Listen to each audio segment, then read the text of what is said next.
இன்ஸ்டாகிராமில் இருந்து எல்லாருமே பார்த்து ரீல்ஸ் ஆரம்பித்து எல்லாம் பார்த்து ரொம்ப ஆர்வமாகி ஒரு 12 கோடி பேர் டிமெட் அக்கௌண்ட் ஓப்பன் பண்ணாங்க. ஒருத்தங்க 4 அக்கௌண்ட் வச்சுருப்பாங்க, 3 அக்கௌண்ட் வச்சுருப்பாங்க. அதில் லைவாக இருக்கிறது வெறும் 3%. மொத்த பாப்புலேஷனுக்கு 3% தான் லைவாக வந்து அக்கௌண்ட் வச்சுருக்காங்க. அந்த 3%ஓட முதலீடு இவ்வளோ தூரத்துக்கு இருக்குது. இப்போ சூதாட்டன்றது கதை வேறு சார். சூதாட்டன்றப்போ உங்களுக்கு மென்டல் ப்ரெஷர் எப்படி இருக்குன்னா, நம்ம சூது தான் ஆடுறோம் அப்படின்றதுல கிளாரிட்டியாக வந்துடுறாங்க. ஆனால் மார்க்கெட் நம்பிக்கையை கொடுக்குது. நீ இன்னைக்கு இல்லை, இன்னைக்கு விட்டாலும் நாளைக்கு சம்பாதிக்கலாம். இந்த நம்பிக்கை கொஞ்சம் எஜுகேஷன் வைஸ் இருந்து உள்ள நாலேஜபிளாக இருக்கிறவங்களுக்கு பிரச்சனை கிடையாது. பட் இதே நான் எஜுகேட்டடாக இருந்து மார்க்கெட்டை பற்றின நாலேஜ் இல்லாமல் லாஸ் பண்ணுறவங்களோட பிரச்சனை அதிகம். அதை நான் சொன்னல, இப்போ 40,000 சம்பளம் வாங்குறேன்னா 20,000 போச்சு அப்படின்னா மீதி 20,000 எங்கே போய் நிற்பாரு? இங்கே வந்து நீ லோன் தான் வாங்கணும். நீ மறுபடியும் லோன் வாங்கினா அந்த லோனை கட்டுவியா கட்ட மாட்டேன்னு யாருக்கு பிரச்சனை? அகைன் கவர்மெண்ட்டுக்கு பிரச்சனை. இது வந்து எக்கனாமி பாதிப்பு. கரன்சி வந்து நம்ம பார்க்கும்போது இப்போ பொதுவாக வேர்ல்டு வைடாக இருக்கிற மார்க்கெட் எல்லாமே இப்போ தங்கம் நிறைய பேர் வாங்கி வைக்க ஆரம்பிச்சிட்டாங்க. நீங்கள் சொல்கிறபடி பார்த்தா கரன்சியோட வீக்னஸ் ஃபாரின் இன்வெஸ்டர் வெளியே போகிறதுக்கு அந்த மீன் டைம் நம்ம நாடு இதை ஏதோ ஒரு பிளான் பண்ணி பண்ணுறாங்களா சார்? வாய்ப்பு இருக்குது. இப்போ ஏன்னா சைனா அது மாதிரி தான் பிளான் பண்ணி என்ன விஷயம்னு கேட்டிங்கன்னா, ப்ரைஸ் கீழே இறக்கியிருக்கப்போ அதில் ஒரு கனெக்டிவ் இருக்குது. என்னென்னா, ஒரு பொருள் கம்மியாக இருக்கிறப்போ அதிகமான முதலீட்டாளர்கள் உள்ளே வருவாங்க. அப்போ இது ஒரு முதலீட்டாளர்களை உள்ளே கூப்பிடுறதுக்கான ஒரு ரைட் சைனாகவும் இருக்கலாம். அப்போ நிறைய முதலீட்டாளர்கள் ப்ரைஸ் கம்மியாக இருக்கிறப்போ கண்டிப்பாக உள்ளே வருவாங்க. ஓகே, அப்போ இதுவே 100%ஆன்னு கேட்டால் 100% வராது. ஒரு 50% இந்த ப்ரைஸ் கம்மின்றப்போ எல்லா அதர் கண்ட்ரீஸ்க்கெல்லாம் இந்தியா மேலே ஒரு பார்வை இருக்குது. அப்போ இந்த கரன்சி நம்ம இராணுவத்தை மாதிரி இந்த கரன்சியும் ஒரு வாரம். கரன்சின்றது எப்பயுமே வாரம் சார் நமக்கு. ஆனால் வெளிப்படையாக இப்போ நான் ஒரு சாமானிய மனிதனாக இருந்து பார்க்கும்போது என்னோட காய்கறி விலை கூடுது, எனக்கு வந்து என்னுடைய அத்தியாவசிய தேவைகளோட விலை கூடுது அப்படிங்கிற மாதிரி எனக்கு பார்க்க தோணும்.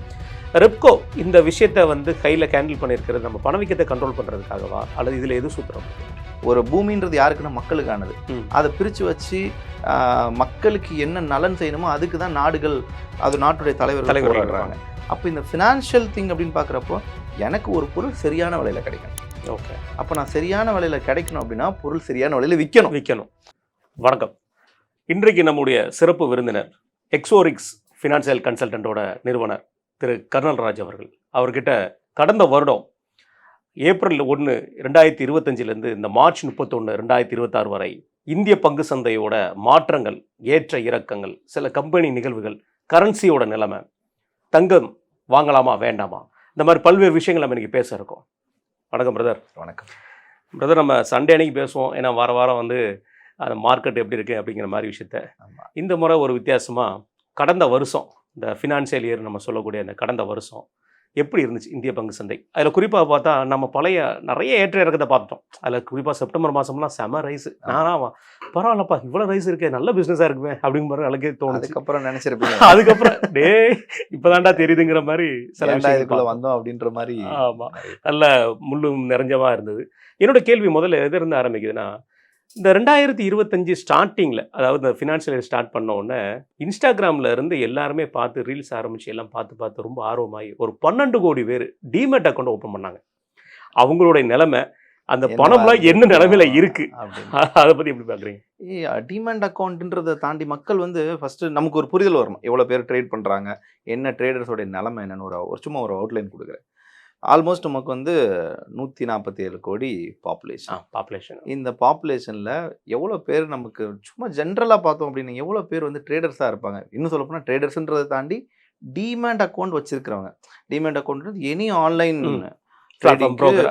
யூஸ் ஆகக்கூடிய ஒரு விஷயம். அவங்க ஒரு மியூச்சுவல் ஃபண்ட்ஸ்குள்ளே வரணுனாலும் நமக்கு அவங்க டிமேட் அக்கௌண்ட் தேவைப்படுது. அப்போது ஒருத்தங்க 4 அக்கௌண்ட் வச்சுருப்பாங்க, 3 அக்கௌண்ட் வச்சுருப்பாங்க. அதில் லைவாக இருக்கிறது வெறும் 3%. மொத்த பாப்புலேஷனுக்கு 3% தான் லைவாக வந்து அக்கௌண்ட் வச்சுருக்காங்க. அந்த 3%ஓட முதலீடு இவ்வளோ தூரத்துக்கு இருக்குது. இப்போ 2025-26 கம்பேர் பண்ணுறதை விட 2024-25 விட கம்மியாக இருக்குது அப்படின்ற டேட்டா இருக்குது. ஸோ இதில் ஆனால் இந்த தடவை உள்ளே வந்தவங்களுக்கு எல்லாருக்கும் கொஞ்சம் அடி இருக்கு, பெரிய அளவில் இருக்குது. ஏன்னா ஒரு நல்ல ஒரு ஹை மார்க்கெட்டு. ஆல்மோஸ்ட் நம்மளுக்கு நிஃப்டிலாம் உள்ளே வந்திருந்தாங்க அப்படின்னா ஒரு 20% ஃபால் ஆகி ஒரு 5% மேலே ஏறி ஒரு லைக் எப்படி சொல்கிறதுனா, ஏன்னா வார் அது இது நிறைய கான்சிக்வன்ஸ் பார்த்துட்டே இருக்காங்க. ஏன்னா ரஷ்யா உக்ரைன் வார் பார்த்தோம், அப்புறம் ஈரானோட வார் வந்து இதுக்கு முன்னாடி ஒரு 20 days வார் பார்த்தோம், ஈரான் இஸ்ரேல் வார், இப்போ இஸ்ரேல் ஈரான் அமெரிக்கா வார். ஆமாம், இந்த மாதிரி பல நிறைய பார்த்துருக்காங்க. அதனால மார்க்கெட்டில் நிறைய ஃபெயிலியர்ஸ் இந்த தடவை கொடுத்துருக்க வாய்ப்பு இருக்குது. ஏன்னா மார்க்கெட் பயங்கர தொடர்ந்து ஃபால் தான். 20%ன்றது நினைச்சு பாருங்க. நினைச்சு விட முடியாத ஒரு விஷயம். 20% இறங்கி இப்போ ஆல்மோஸ்ட் ஒரு 15% ட்ரேட் ஆயிட்டு இருக்கு. கொஞ்சம் மார்க்கெட் மூவ் ஆகி அத ஒரு அப்படி போயிட்டு 5%ல நம்ம இந்த மார்ச் 31 கால்குலேஷன் பண்ணா ஒரு Correct. 5%ங்கிறது ஆமா. நமக்கு இருந்திருக்கு. இருக்கு. ரைட். இதுல என்னோட கேள்வி என்னன்னா, இன்னொரு புறம் அதாவது மார்க்கெட்டோட சரிவுக்கு காரணம் பிப்ரவரி மாதம் வந்த பட்ஜெட். அன்னைக்கு பட்ஜெட்டில் சொல்ல போகும்போது அந்த பட்ஜெட்டில் வந்த அனௌன்ஸ்மெண்ட் நமக்கு தெரியும். கேபிட்டல் கெயின் ரேஷியோ அந்த விஷயங்களை வந்து குறைச்சிருந்தாங்க. கூட்டியிருந்தாங்க. LTCG ஆமாம், and எல்டிசிசி STCG. அண்ட் எஸ்டிசிஜிங்கிற கான்செப்ட். இதை கூட்டியிருக்காங்கன்னு நம்ம மார்க்கெட்டில் உள்ள எல்லாருமே சொன்ன வார்த்தை, நம்ம பணத்துக்கெல்லாம் கவர்மெண்ட் பார்ட்னர் ஆயிட்டாங்கப்பா அப்படிங்கிற மாதிரி சொல்லி இப்போ பயங்கர ஒரு பரபரப்பு சோசியல் Controversy மீடியா இருந்தது. இது உண்மையிலே இன்வெஸ்டரை தெரிக்க ஓட செஞ்ச விஷயம் தானே? சரி, என்னன்னா ஒரு மக்கள் அதை புரிஞ்சுக்கணும் சார். நீங்க ப்ராஃபிட் பண்ணா அவங்க ஏன் அதை பண்ண போறாங்க? மக்கள் வந்து என்ன பிரச்சனைனா, நமக்கு டாக்ஸ் அதிகப்படுத்துறாங்க, நம்மளோட ப்ராஃபிட் எல்லாம் அவங்க எடுத்துக்கிறாங்கன்றது ஒரு பக்கம் இருந்தாலும் இவங்களை கண்ட்ரோலே பண்ண முடியல சார். எவ்வளோ சுமார் அப்போ எவ்வளோ பணத்தை லாஸ் பண்ணிட்டே இருக்காங்க. ஏன்னா ட்ரேடர்ஸ்னு உள்ள வந்துட்டாலே எஃப்என்டோ அண்ட் ஃபியூச்சர்ஸ் இந்த மாதிரி ட்ரேடர்ஸ்னு உள்ள வந்துட்டா சுமார் 90% இப்போ நான் சொன்னல அந்த 3% ஆஃப் ட்ரேடர்ஸ்னு, அதில் 90% லாஸ் தான் பண்ணுறாங்க. ஓகே. அப்போ லாஸ் பண்ணுறாங்கன்னா என்ன அர்த்தம்? உங்களுடைய பணத்தை நீங்கள் மிச்சப்படுத்தாமல் சேவிங்ஸ்குள்ளே கொண்டு போகாமல் இன்வெஸ்ட்மெண்ட்ஸ்குள்ளே கொண்டு போகாமல் நீங்கள் லாஸ் பண்ணிட்டு இருக்கீங்க. அப்போ நீங்கள் ஒரு 40,000 சம்பளம் வாங்குறீங்க. 40,000 சம்பளத்தில் 20,000 நீங்கள் லாஸ் பண்ணிட்டீங்க அப்படின்னா இந்த மாதம் நீங்கள் குடும்பத்தை எப்படி ரன் பண்ணுவீங்க? ஆனால் இதில் எனக்கு ஒரு கேள்வி இருக்குது. இது மூலமாக வந்து சூசைடுங்கிறது நம்ம பெருசாக பார்க்க முடியல. இப்போ நம்ம பல இதை பார்த்துருப்போம். சூதாட்டம் நம்ம கேமில் கூட பார்த்துருக்கோம். நம்ம ஆன்லைன் கேம்ஸில் கூட சூதாட்டத்தில் நம்ம உயிர் பிரிஞ்சவங்க பார்த்துருக்கோம். ஆனால் ட்ரேட் மார்க்கெட்டில், அதாவது சந்தையில் ஷேர் மார்க்கெட்டில் இவ்வளோ பெரிய லாஸுக்கு எந்த ஒரு உயிர் சேதமும் நம்ம பார்த்ததில்ல. சூசைடு இந்த மாதிரி பார்த்ததில்ல. மேபி வருதா வரலையான்னு தெரியல. ஆனால் ஒரு படி இன்னொரு பக்கம் சொல்லுவாங்க இல்லையா, நம்ம இந்த லாஸை இங்கேயே நம்ம சம்பாத்தியம் பண்ண முடியுங்கிற ஒரு நம்பிக்கை கொடுக்குற ஒரு மார்க்கெட் தான் இல்லையா? ஆமாம், அது ரொம்ப பெரிய நம்பிக்கையான மார்க்கெட் தான். இப்போ சூதாட்டன்றது கதை வேறு சார். சூதாட்டன்றப்போ உங்களுக்கு மென்டல் ப்ரெஷர் எப்படி இருக்குன்னா, நம்ம சூது தான் ஆடுறோம் அப்படின்றதுல கிளாரிட்டியாக வந்துடுறாங்க. ஆனால் மார்க்கெட் நம்பிக்கையை கொடுக்குது. நீ இன்னைக்கு இல்லை இன்னைக்கு விட்டாலும் நாளைக்கு சம்பாரிச்சிடலாம். இந்த நம்பிக்கை கொஞ்சம் எஜுகேஷன் வைஸ் இருந்து உள்ள நாலேஜபிளாக இருக்கிறவங்களுக்கு பிரச்சனை கிடையாது. பட் இதே நான் எஜுகேட்டடாக இருந்து மார்க்கெட்டை பற்றின நாலேஜ் இல்லாமல் லாஸ் பண்ணுறவங்களோட பிரச்சனை அதிகம். அதை நான் சொன்னல, இப்போ 40,000 சம்பளம் வாங்குறேன்னா 20,000 போச்சு அப்படின்னா மீதி 20,000 எங்கே போய் நிற்பாங்க? இங்கே வந்து நீ லோன் தான் வாங்கணும். நீ மறுபடியும் லோன் வாங்கினா அந்த லோனை கட்டுவியா கட்ட மாட்டேன்னு யாருக்கு பிரச்சனை? அகைன் கவர்மெண்ட்டுக்கு பிரச்சனை. இது வந்து எக்கனாமி பாதிப்பு. இது தனிப்பட்ட ஒரு ட்ரேடருக்கு பார்த்தாலும் நீ வந்து இங்கே லாஸ் பண்ணாத, அந்த லாஸ் பண்ணுறது எக்கனாமியை தான் டிஸ்டர்ப் பண்ணுது அப்படின்றது தான் அவங்க பார்க்குறாங்க. ஏன்னா வாராக்கடன் அதிகமாகுது இல்லை. ஸோ இந்த பிரச்சனையில் தான் அதுதான் மெயின் ஃபோக்கஸ்டாக பார்க்குறாங்க. அதனால தான் இந்த இன்க்ரீஸ் பண்ணதெல்லாம் லைக் 15% இருந்தது 20% ஆகும். அது 1.25 0.5% தான் என்னமோ டிஃபரன்சியேஷன் கொண்டு வந்திருந்தாங்க இந்த கேபிட்டல் கெயின் டாக்ஸ்ங்க. எஸ், அதுவே பெரிய அந்த இது பெரிய லெவலில் பாதிக்கும். பெரிய லெவலில் பாதிக்கும் சார் அது. ஓகே. அப்போ கிட்டத்தட்ட 1.25 ஃப்ரீ கொடுத்துருக்காங்க, டாக்ஸ் ஃப்ரீ பண்ணியிருக்காங்க. ஸோ ஒரு 1,25,000 வரைக்கும் டாக்ஸ் ஃப்ரீ பண்ணுங்க. அதுக்கு மேலே போகிறப்ப நீங்கள் லாங் டேர்ம்ன்றது செஸ்ஸு காமன், அது 4% 2 பேருக்கு காமனாக தான் இருக்குது. ஓகே, சரி. இதில் ஃபாரின் இன்வெஸ்டர் நம்ம இந்த பார்த்துருக்கோம். இந்த ஃபாரின் இன்வெஸ்டர்ஸ் வந்து நம்ம நிறைய இன்வெஸ்ட்மெண்ட் இங்கே வந்து இந்தியாவில் போட்டுட்டு இருந்த காலமும் பார்த்துருக்கோம், வெளியே போன காலமும் பார்த்துருக்கோம். ஃபாரின் இன்வெஸ்டர்ஸ் எல்லாம் இந்த வருடம் பார்த்தீங்கன்னா பாதி பேர் மூட்டை முடிச்சு கட்டிட்டு ஓடிட்டாங்க. பயங்கரம். அதில் கடைசியாக சொல்ல போனால் 30ஆம் தேதி கூட ஒரு 12 லட்சம் கோடி ரூபா எடுத்துகிட்டு ஃபாரின் இன்வெஸ்டர் போயிட்டாங்க. ஆனால் இதே சமயத்தில் நம்ம ரீட்டைலர்ஸ், நம்ம டொமஸ்டிக் இன்வெஸ்டர்ஸ் இதுக்குள்ளே வராங்க. இதுக்கு பேர் நம்ம என்ன சொல்லலாமா? விவேகம்னு சொல்லலாமா, இல்லை புத்திசாலித்தனமா? இதான் சார் புத்திசாலித்தனம். ஆக்சுவலாக வந்து நம்ம எல்லாரும் இந்தியன் ருப்பி கீழே போகுதுன்றது ஒரு பக்கம் பார்க்குறோம். இந்தியன் ருப்பி கீழே போகிறதுக்கான மெயின் பிரச்சனை என்னன்னா FII வெளியே போகிறது. ஸோ FII வெளியே போகிறதுனால நமக்கு ஸ்பேசஸ் கம்மியாகுது. ஸோ அதனால் நம்மளுடைய இந்தியன் ருப்பி வந்து ஃபால் ஆகுது. இன்னொரு பக்கம் பார்க்கணும், வெளியே போனது இதுதான் முதல் முறை இருக்கிறதுலையே அதிகம். அது 2026 2025 இந்த 3 மாத காலமும் லாஸ்ட் இயர் நம்ம இந்த ஃபினான்ஷியல் இயர்னு எடுத்துக்கலாமே. அந்த ஃபினான்ஷியல் இயர் இப்போ ஃபினான்ஷியல் இயர்னு சொல்லக்கூடாதான், டாக்ஸ் இயர்னு மாற்றிட்டாங்க. ஃபைன். அப்போ நம்ம வந்து இந்த டாக்ஸ் இயரில் இந்த பாஸ்ட் ஃபினான்ஷியல் இயரில் பார்த்தோம் அப்படின்னா சுமார் 1.6 லட்சம் கோடி ஃபண்டு வெளியே போயிருக்கு. ஓகே. உள்ளே வந்ததுன்னா உள்ள எங்கே வந்துச்சு? அதான் வெளியே போயிடுச்சு. பட் அதுக்கு ஈக்குவலண்ட்டாக இந்த டைம் டிஐஐ பயங்கரமான பிளான். இன்னொன்று என்னென்னா ஆல்மோஸ்ட் பக்கா டிஸ்கவுண்ட்டில் வாங்கியிருக்காங்க. சுமார் 7.5 லட்சம் கோடி டிஐஐ உள்ளே வந்திருக்காங்க. ஓகே. அப்போது 7.5 லட்சம் கோடி. ஆனால் இப்போது FII வெளியே போகிறான்றப்ப என்ன பிரச்சனை வருதுன்னா டாலர் வெளியே போகுது. நம்ம அதனால் பெரிய அளவில் அஃபெக்ட் ஆகும். ஆனால் அப்போ சார் அப்போது டிஐ உள்ளே வராங்களே, அப்போ வந்து நம்மளுக்கு இன்னும் பெரிய இம்பாக்ட்னா டிஐ உள்ளே வரானா அது எல்லாம் என்ன ஃபண்டு? நம்மளோட mutual funds like LIC funds இந்த மாதிரி இருக்குது. அப்போ இது எல்லாமே ஐஎன்ஆர் டிரான்சாக்ஷன்லேயே தான் வருமே தவிர இதனால் நம்மளுடைய கரன்சி ப்ரைஸ் இன்க்ரீஸ் ஆகுமானா பெரிய அளவில் இல்லை. பட் அதில் ஒரு பெரிய விஷயம் என்னென்னா நம்ம மொத்த இந்தியன் ஆக்குபேல பெரிய அளவில் இருக்கும். சும்மா திங்க் பண்ணி பாருங்களேன், எஃப்ஐஓட ரிட்டர்ன்ஸ் ஒரு 10% இருந்தால் எக்கனாமியோட க்ரோத் எப்படி இருக்கும்? நல்லா இருக்கும். அப்போ ஃபியூச்சர் நம்மளுக்கு ஒரு மிகப்பெரிய க்ரோத் இருக்குது. லைக் பெரிய பெரிய டிஜி மார்கன்ஸ் உங்களுக்கு குரூப்ஸ் எல்லாருமே India is not for short term, India is for long டேர்ம்ங்கிற ஒரு இந்தியா தான் அடுத்தது அப்படின்ற மாதிரி ஒரு பெரிய பெர்ஸ்பெக்டிவ் வச்சுருக்காங்க. அண்ட் அதை நோக்கி தான் நம்மளோட கவர்மெண்ட் இப்போ லாஸ்ட் இயரில் பெரிய பெரிய ஈவெண்ட்ஸ்லாம் கொண்டு வந்திருந்தாங்க, ஐடி ஈவெண்ட்ஸ்லாம் கொண்டு வந்திருந்தாங்க. பெரிய அளவில் இந்தியாவை நோக்கி பெரிய பெரிய முதலீட்டாளர்களும் பெரிய பெரிய ஐடி இன்வெஸ்ட்மெண்ட்ஸும் உள்ளே வந்துட்டு இருக்கு. இதெல்லாம் நம்மளோட எக்கனாமிக் க்ரோத்துக்கு பெரிய அளவில் ஃபியூச்சர் சப்போர்ட்டாக இருக்குது. கண்டிப்பாக. தங்கம் விலை குறிப்பாக சொல்ல போனால் இந்த ரஷ்யா உக்ரைன் வார் வரும்போது தங்கம் எங்கேயோ போயிடுச்சு, எகிரிச்சு. அதுக்கப்புறம் என்னடா இப்போ ஸ்டாக்கை வாங்காமல் தங்கம் வாங்கலாம்னு சொல்லி கான்செப்டில் உள்ளே போனோம்னா அது 85,000 1,10,000 வரைக்கும் நமக்கு நல்ல கைகூடி இருந்துச்சு. உச்சத்துக்கு தொட்டு நல்ல உச்சத்துக்கு தொட்டுச்சு. அதுதான் உச்சமே. ஆமாம். அங்கேருந்து திருப்பி பார்த்தா இந்த ஈரான் வாரில் அப்படியே தங்கம் விழ ஆரம்பிச்சிட்டு, என்னடா தங்கம் எப்பவுமே வார் வந்தால் தங்கம் கூட தானே செய்யணும் அப்படிங்கிற மாதிரி எல்லாரும் சொல்லிட்டு இருந்த நேரத்தில் க்ரூட் ஆயிலுக்கு அங்கே கான்செப்ட் அதிகனால க்ரூட் ஆயில் எகிரி தங்கம் இறங்கிடுச்சு. இந்த விஷயத்தில் இப்போ நிலைமை நம்ம தங்கம் வாங்கலாமா, அல்ல வாங்கின தங்கத்தை வித்துட்டு திருப்பி தங்கத்தை இப்போ இருக்கிற நிலைமையில ஸ்டார் மார்க்கெட்ல ஒருத்தர்கிட்ட தான் கேட்கணும். அதுக்கு இதுக்கும் ட்ரம்ப் சொல்ல முடியாது. ஏன்னா நேற்று அவர் கொடுத்ததுல 2.2% அநியாயம் பண்றாரு சார், அநியாயம் பண்றாரு.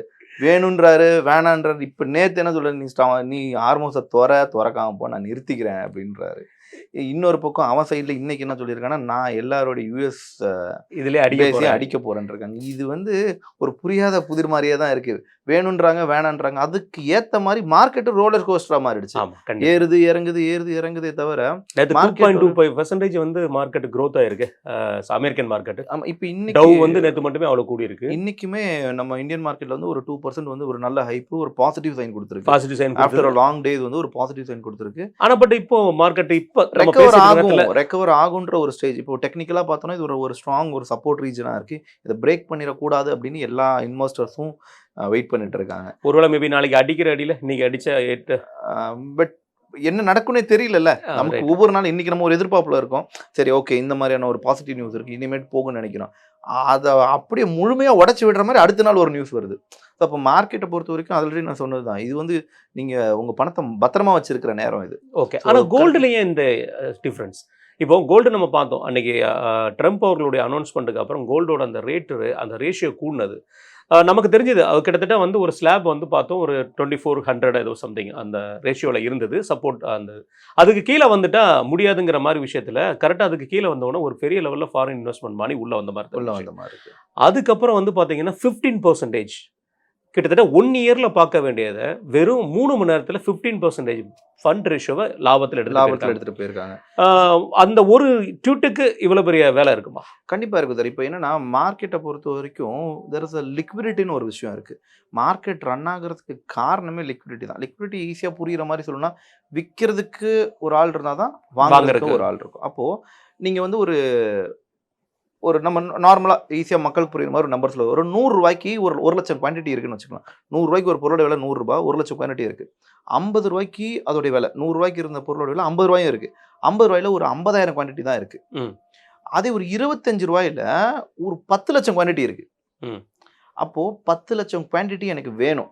ஆனால் இப்போ எனக்கு என்ன பிரச்சனைனா, நான் முதலீட்டாளராக இருக்கேன். ஆனால் அந்த முதலீட்டாளருக்கு எனக்கு வந்து ஒரு 20 லட்சம் கோடி வாங்கணும். ஆனால் மார்க்கெட்டில் 100 ரூபா ரேட்டில் 1 லட்சமும் 50 ரூபா ரேட்டில் 50,000 தான் இருக்குது. அப்போ நம்மளுக்கு எவ்வளோ தான் இருக்குது? 1.5 லட்சம் தான் இருக்குது. எனக்கு இப்போ 2 லட்சம் வேணும். ஓகே. அப்போ நான் எங்கே போனால் கிடைக்கும்? இன்னும் ப்ரைஸ் கீழே போனால் தான் கிடைக்கும். ஏன்னா மார்க்கெட்டில் பணம் உற்பத்தி ஆகிக்கிட்டேலாம் இருக்காது. உற்பத்தி ஆகி முடிஞ்சிருச்சு.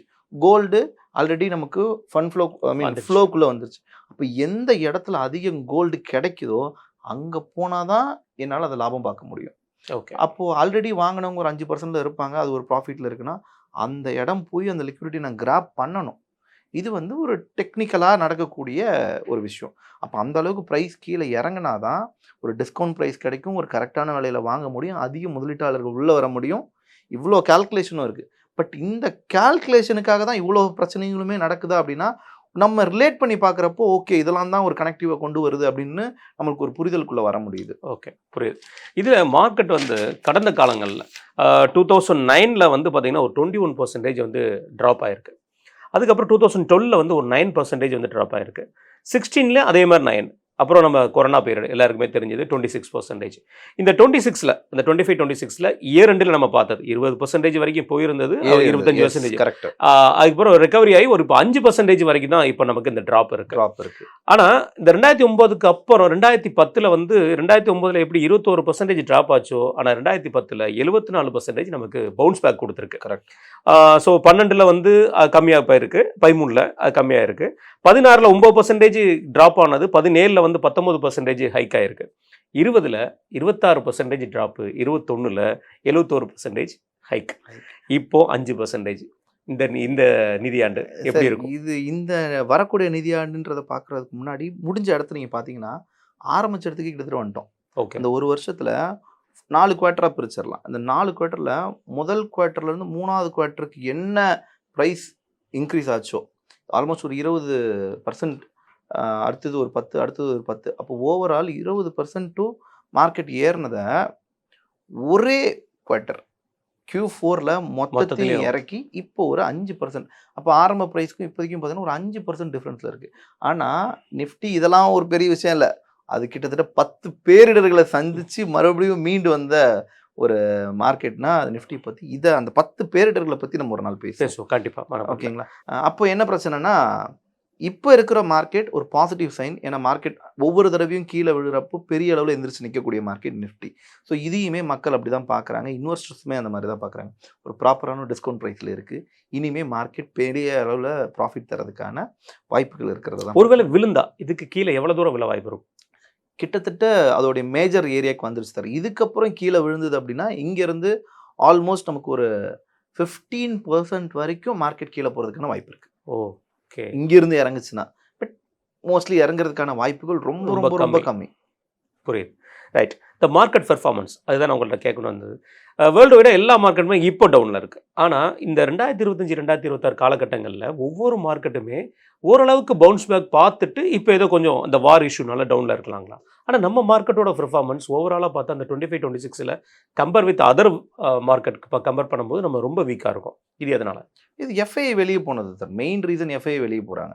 எஃப்ஐ வெளியே போகிறாங்க அப்படின்னாலே நம்மளுடைய டாலர் இம்பேக்ட் வந்து பெரிய அளவில் வெளியே போகுது. அப்போது டாலர் இம்பேக்ட் ஆகுது அப்படின்னாலே நமக்கு ஐஎன்ஆரோட ப்ரைஸ் கீழே வந்துடுது. ஐஎன்ஆரோட ப்ரைஸ் கீழே இறங்குதுனாலே இன்வெஸ்டர்ஸ் எப்படி பார்ப்பாங்க அப்படின்னா தே ஆர் வீக்கர் அப்படின்ற மாதிரி பார்ப்பாங்க.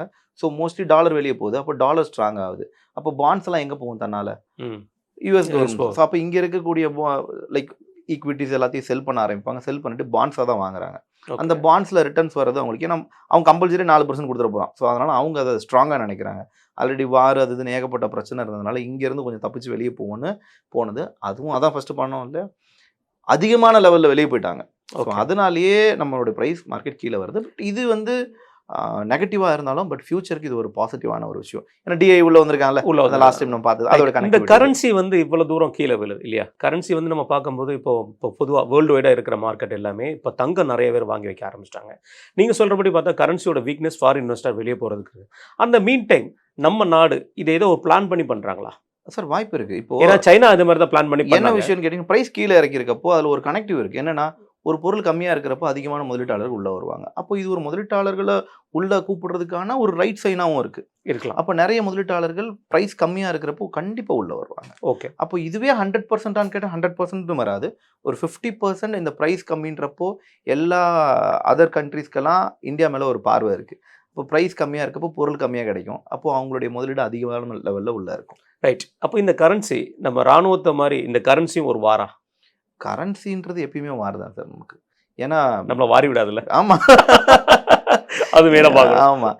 ஏன்னா கரன்சி இருந்தால் தான் ஒரு டிஃபென்ஸ் சிஸ்டமே ரெடி பண்ண முடியும்.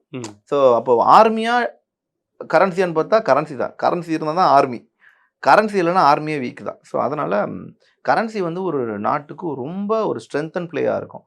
மேபி இப்போதைக்கு பார்க்க நம்ம டவுனில் இருந்தாலும் பட் ஃப்யூச்சர் நம்ம சைடு தான் அதிகமான வாய்ப்புகள் இருக்குது. அடுத்து இந்த ரெப்கோ நம்ம பெருசாக பார்க்குற ஒரு விஷயம், அதோட இன்ட்ரெஸ்ட் ரேட் வந்து இப்போ வரைக்கும் குறைக்கல. அப்படியே அதே லெவலில் போயிட்டு இருக்கு. ஆமா. அது பணவீக்கத்தை வந்து கண்ட்ரோல் பண்ணுறதுக்கு அப்படிங்கிற மாதிரி ஒரு விஷயம் தெரியுது. ஆனால் வெளிப்படையாக இப்போ நான் ஒரு சாமானிய மனிதனாக இருந்து பார்க்கும்போது என்னோட காய்கறி விலை கூடுது, எனக்கு வந்து என்னுடைய அத்தியாவசிய தேவைகளோட விலை கூடுது அப்படிங்கிற மாதிரி எனக்கு பார்க்க தோணும். ரெப்கோ இந்த விஷயத்தை வந்து கையில் கேண்டில் பண்ணியிருக்கிறது நம்ம பணவீக்கத்தை கண்ட்ரோல் பண்ணுறதுக்காகவா, அல்லது இதில் எது சூத்திரம் இருக்குமா? ஆமா. ரெப்போ ரேட்டு வந்து இப்போ நம்ம எல்லாத்தையுமே எல்லாத்துக்கூடயுமே இப்போ இதுவரைக்கும் நம்ம பேசின எல்லாமே ஒரு கனெக்டிவ்ல இருக்கும். என்னன்னா, சராசரி மனிதனுக்கு தானே ஒரு ஒரு பூமின்றது யாருக்குன்னா மக்களுக்கானது. அதை பிரித்து வச்சு மக்களுக்கு என்ன நலன் செய்யணுமோ அதுக்கு தான் நாடுகள், அது நாட்டுடைய தலைவர்கள் போராடுறாங்க. அப்போ இந்த ஃபினான்ஷியல் திங் அப்படின்னு பார்க்குறப்போ எனக்கு ஒரு பொருள் சரியான விலையில் கிடைக்கணும். ஓகே. அப்போ நான் சரியான விலையில் கிடைக்கணும் அப்படின்னா பொருள் சரியான விலையில் விற்கணும். அப்போது சரியான விலையில் விற்கணும்னா அதை சார்ந்த அந்த சப்ளை செயின் ஆகட்டும், நம்மளோட டிரான்ஸ்போர்ட்டேஷன் ஆகட்டும், ஒரு குரூடோட ப்ரைஸ் ஆகட்டும், ஒரு குரூடோட ப்ரைஸில் இருந்தால் மொத்த கனெக்ஷனுமே இருக்குது, நம்ம பார்த்துருக்கோம்.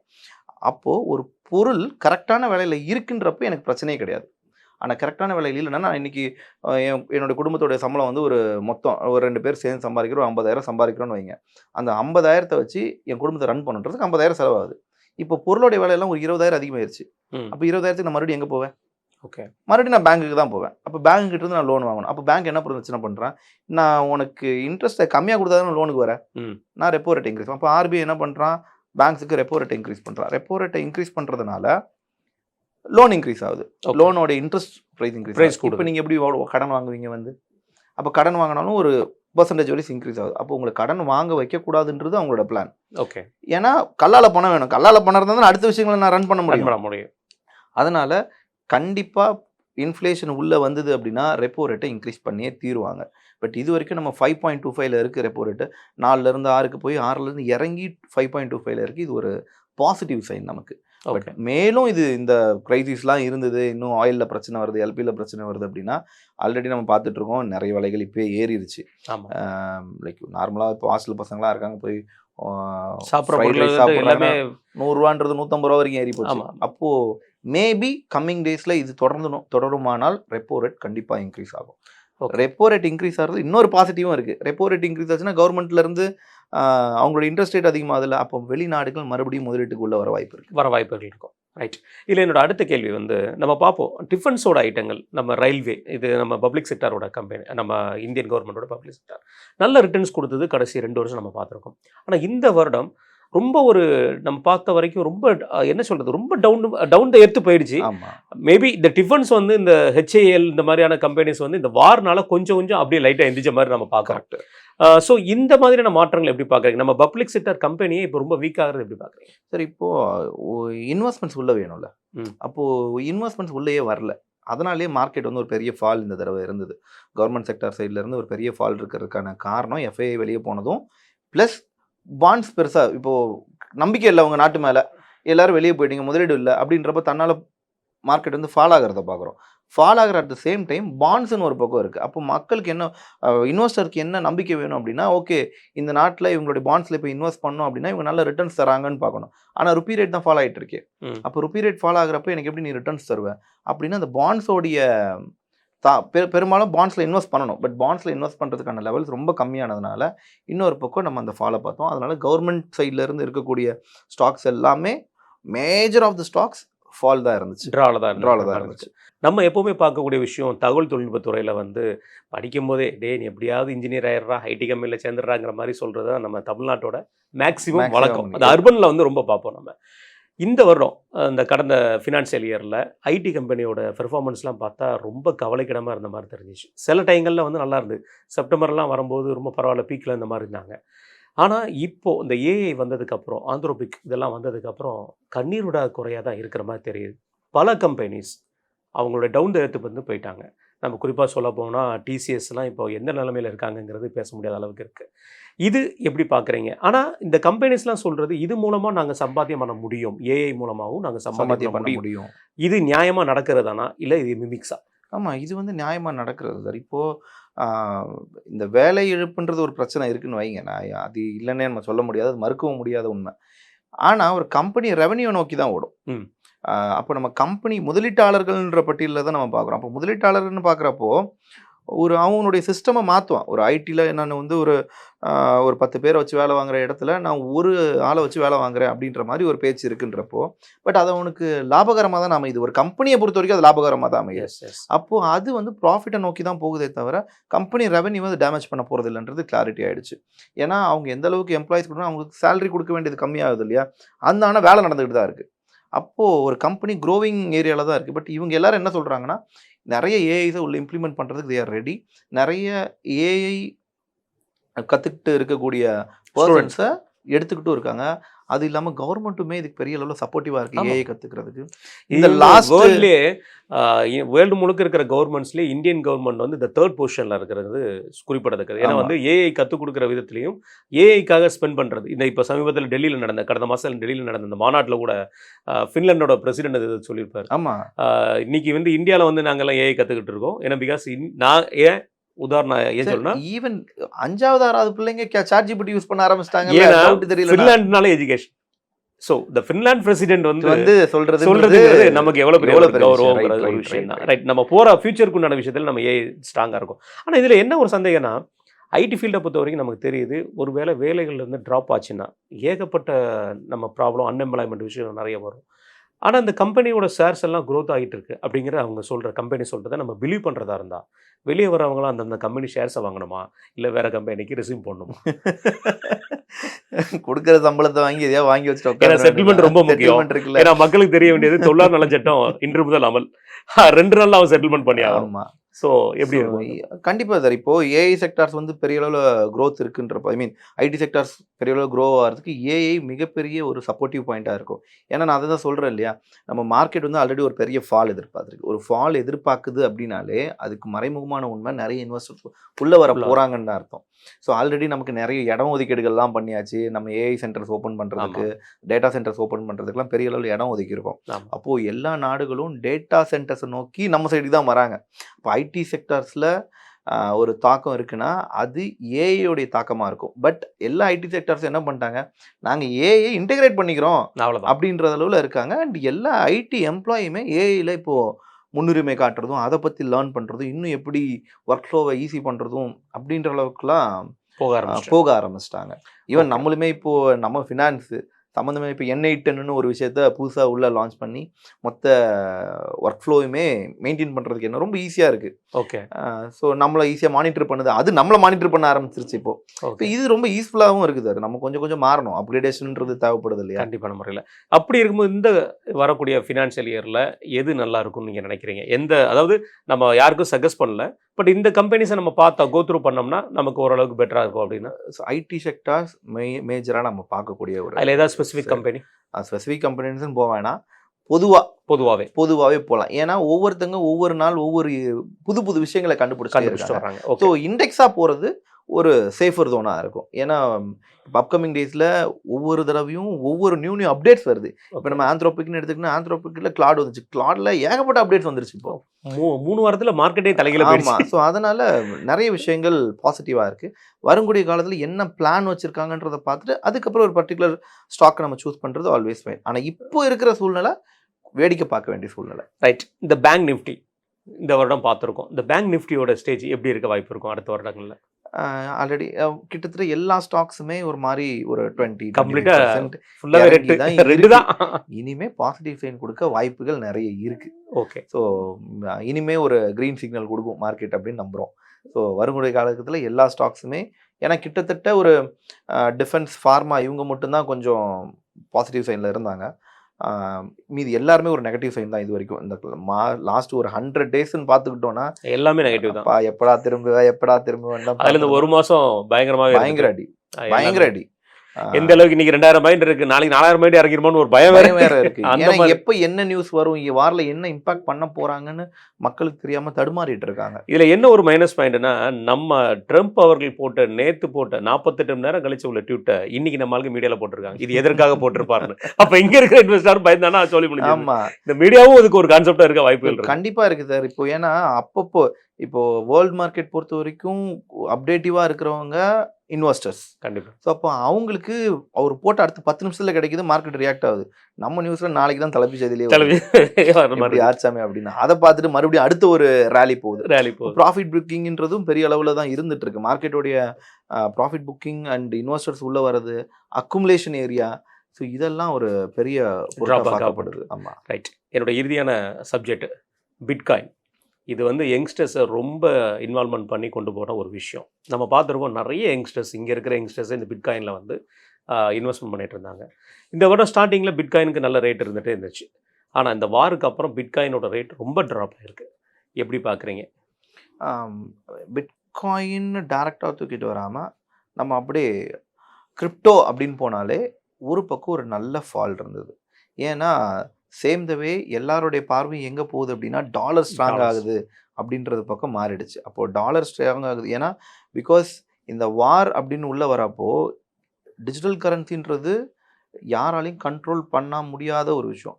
அங்கே நமக்கு இங்கே 10% நம்மளாம் வந்து 5% ஏறி இறங்கினாலே மூச்சு மேலே கீழே போயிடுது. அவனுக்கு நமக்கு 5% அவனுக்கு 50% சாலிடாக அவனுக்கு மார்க்கெட் மூவ் ஆகும். அவனுடைய வாலட்டைல் பயங்கரமான வாலட்டைல், அதுலேயுமே அவங்க சர்வைவ் ஆகி நிற்கிறாங்க. பட் ஓவரால் நம்ம மார்க்கெட் பார்க்குறப்போ டாலர் ஸ்ட்ராங் ஆகுது. எனியோ BTC USDT or BTC USD, ஒன்று யூஎஸ்டி வேணும் இல்லாட்டி யூஎஸ்டிடி வேணும்.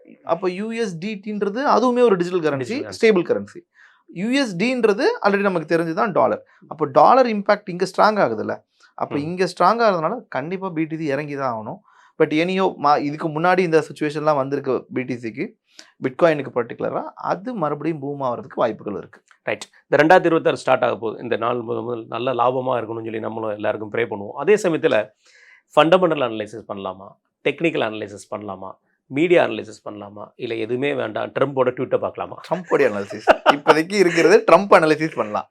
ஓகே, அப்போ எல்லாருமே எக்ஸா கொண்டு ஓப்பன் பண்ணிட வேண்டியதான் சார். மெயினாக என்னென்னா இது ஃபன்னாக இருந்தாலும் பட் அவருடைய இந்த விஷயம் வந்து ஒரு நடுநிலை இல்லாமலே இருக்கு. ஆமாம், அது வந்து ஒரு தனிப்பட்ட நபருடைய ஆதாயத்தை தேடி போகுதோ அப்படின்னு மக்கள் மனத்தில் ஒரு எண்ணம் இருக்குது. நீ சம்பாதிக்கிறதுக்கு தான் இவ்வளவும் பண்ணுறியா அப்போ அப்படின்னு ஒரு பார்வை பார்க்கப்படுது. பட் இது வந்து மாறணும் சார். மாறினாதான் மார்க்கெட் ஒரு ஸ்டேபிலிட்டியை கொண்டு வர முடியும்.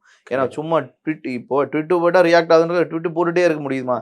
ஆனால் மக்கள் அதுக்கேற்ற மாதிரி அவங்களோட முதலீட்டுகளையும் இழந்துகிட்டே இருக்காங்க. ட்விட்டுக்கு கமெண்ட்ஸ் போடுறதுக்கு முன்னாடி பணம் வாங்க, ஷேர் மார்க்கெட்டில் பணம் போடுறது பெஸ்ட்னு நினைக்கிறீங்க? ட்விட்டில் கமெண்ட்ஸ்லாம் போட வேண்டாம், அது லைக்கா டிஸ்லைக்கான்னு பார்த்து நம்ம பார்த்தா போதும். அந்த மாதிரி ஏன்னா இப்போ ரீசெண்டாக அதுக்கு முன்னாடி இப்போ நம்ம ஒரு போன வாரத்தில் கூட பேசியிருந்தோம். அவர் பேசுறதுக்கு ஒரு 15 நிமிஷத்துக்கு முன்னாடி குறிப்பிட சொல்ல போனால் அமெரிக்கனோட மீடியா வந்து நேற்று இதை வெளிப்படையாகவே எடுத்து போட்டிருக்காங்க. ஒரு பெரிய ப்ரோக்ராம் மாதிரி பண்ணியிருக்காங்க, 15 to 18 minutes. அதை எல்லாருமே முடிஞ்சா போய் பார்க்கலாம். அவ்வளோ பெரிய ரேஷியோ, அவங்க எந்த டயத்தில் எப்படி நடந்துச்சு, எவ்வளோ இன்வெஸ்ட் பண்ணியிருக்காங்க, என்ன ஹைக் ரேட்டுங்கிற போட்டிருக்காங்க. நம்மளாம் சொல்லல, அவங்களே சொல்றாங்க. அதை வந்து மேபி அடுத்தது வைப்பாங்கன்னு நினைக்கிறேன். இவரோட பீரியட் முடிஞ்சதுக்கு அப்புறம் அதுக்கு ரிவ்யூ கண்டிப்பான மாதிரி இருக்கும். ரைட், ரொம்ப நன்றி. இன்னும் வருங்காலங்களில் நிறைய விஷயங்களை பேச இருக்கிறோம். அது மாதிரி இந்த வாரம் முடிந்தோடனே இந்த வாரத்தோட இறுதியில் என்ன நம்ம முயற்சி பண்ணலாம், அடுத்த வாரம் எப்படி இருக்குங்கிறத பார்ப்போம். ஏன்னா இந்த வாரத்தில் இன்னும் ஒரு நாள் மட்டும் தான் மார்க்கெட் இருக்கு. வெள்ளிக்கிழமை குட் ஃப்ரைடே வேற, 3 நாள் வேற லீவ் வேற இருக்கு. என்ன நடக்குது தெரியல. ஸோ வெயிட் அண்ட் சீ, நம்ம பார்க்கலாம். உங்கள் நேரத்தையும் கருத்தையும் மிக்க நன்றி.